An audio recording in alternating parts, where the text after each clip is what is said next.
તો રાજકોટમાં ચૂંટણીને લઈને વહીવટી વિભાગ એક્શન મોડમાં આવ્યું છે, જ્યાં 18 વોર્ડની 72 બેઠક માટે કુલ 1014 મતદાર મથકો તૈયાર કરવામાં આવ્યા અને અલગ અલગ 6 ઈવીએમ સેન્ટર પણ બનાવવામાં આવ્યા છે. તો જેમાં એક સેન્ટરમાં 3 વોર્ડનો સમાવેશ કરાયો. વહીવટી વિભાગ દ્વારા હાલ ઈવીએમ ચેકિંગની કામગીરી પણ હાથ ધરાઈ છે, જેમાં દરેક વોર્ડના ઉમેદવારો અને એજન્ટોની હાજરીમાં ઈવીએમ તપાસવામાં આવી રહ્યા છે અને તમામ પ્રક્રિયા પૂર્ણ થયા બાદ મશીનો સીલ કરવામાં આવી રહ્યા છે. આ સાથે જ ઈવીએમમાં લગાવેલા તમામ બટનો યોગ્ય રીતે કાર્ય કરે છે કે નહીં તેને લઈને પણ ચકાસણી કરાઈ છે.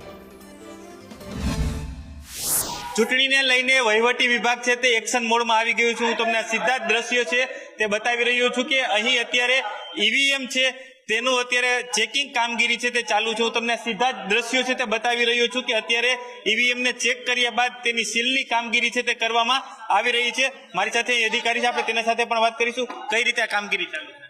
આ 16, 17, 18 વોર્ડના અત્યારે કમિશનિંગ કામ ચાલુ છે, જે ઈવીએમ સીયુ અને બીયુ કેન્ડિડેટ સેટ થઈ અને ટોટલી મતદાન માટે તૈયાર પ્રિપેરેશન કરવામાં આવે.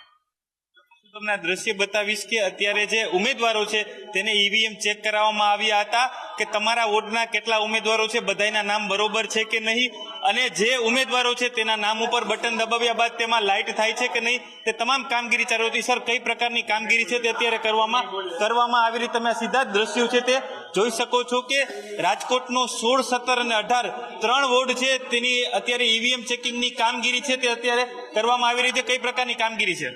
આ ઈવીએમ નું પ્રિપરેશન થઈ રહ્યું છે, જેમાં દરેક એમાં તેની સ્વિચ થી માંડીને બધું જોવામાં આવે છે. દરેક ચાલુ છે, બંધ છે કે જે કઈ પ્રકાર છે, જો રિજેક્શન હોય તો રિજેક્શન વાળા અલગ કાઢી નાખવામાં આવશે. ચાલુ છે તે યોગ્ય ઈવીએમ મૂકવામાં આવશે.